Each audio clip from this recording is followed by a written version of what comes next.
Welcome to day 10 of 20 days blouse tips. So இன்னைக்கு இந்த வீடியோல நம்ம பார்க்க போறது என்னன்னா இந்த zigzag scissors பத்தி தான். So நார்மலா எல்லா ஃபேப்ரிக்கும் இந்த zigzag scissors நீங்க யூஸ் பண்ணனும் அவசியமே இல்ல. எந்த ஃபேப்ரிக்ல ரொம்ப ஃப்ரே ஆகும்னு நினைக்கிறீங்களோ அந்த ஃபேப்ரிக்னா நம்ம இந்த zigzag scissors யூஸ் பண்ண போறோம். ஒரு ஃபேப்ரிக் உடனே இப்ப நம்ம கட் பண்ணி தைக்கிற ஃபேப்ரிக்ல வந்து ஃப்ரே ஆகத பத்தி அதாவது இழை பிரியறத பத்தி பிரச்சனை இல்ல. அதுவே நீங்க அந்த ஃபேப்ரிக்கை கட் பண்ணிட்டு நான் ஒரு 2 நாள் கழிச்சு நான் தைக்கும்போது பாத்தீங்கன்னா கிட்டத்தட்ட 1/2 இன்ச் வரைக்கும் அந்த ஃபேப்ரிக்ல வந்து வேஸ்டேஜ் ஆயிடும். ஸோ அந்த மாதிரி இருக்கக்கூடாதுன்னு நினைச்சீங்கன்னா ஒன்ஸ் வந்து ஃபேப்ரிக் கட் பண்ண பிறகு இந்த சிசர்ஸால அந்த கார்னர்ஸ்லாம் கட் பண்ணி எடுத்துட்டீங்கன்னா உங்களுக்கு அந்த ஃப்ரே ஆகிறது ஸ்டாப் ஆகும். ஸோ என்னென்ன ஃபேப்ரிக்லாம் அந்த மாதிரி ஃப்ரே ஆகும்னு லிஸ்ட் சொல்றேன், நோட் பண்ணிக்கோங்க. Raw silk, modal silk, muslin, satin and ikat இந்த மாதிரி ஃபேப்ரிக்லாம் ரொம்ப ஃப்ரே ஆகும்.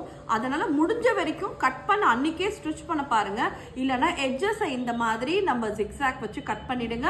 இந்த மாதிரி வந்து ஃபேப்ரிக் இருக்க ரா எட்ஜஸை உங்களோட ஜிக்ஸாக் சிசர்ஸ் வச்சு இப்படி மெதுவாக கட் பண்ணி எடுத்துட்டோம்னா நம்ம ரா எட்ஜஸ்லாம் வந்து பார்த்தோம்னா நல்லா நீட்டாகவே இருக்கும். இது யாருக்கெல்லாம் ஓவர்லாக் மிஷின் வீட்டில் இல்லாதவங்க இந்த டெக்னிக்கை நீங்கள் ட்ரை பண்ணலாம். ஸோ இந்த மாதிரி கம்ப்ளீட்டாக நம்ம இதை கட் பண்ணி எடுத்துடலாம். ஸோ இப்படி பண்ணும்போது நமக்கு ஃபினிஷ் வைஸ் பார்த்தாலும் ரொம்ப நீட்டாக அழகாக இருக்கும்.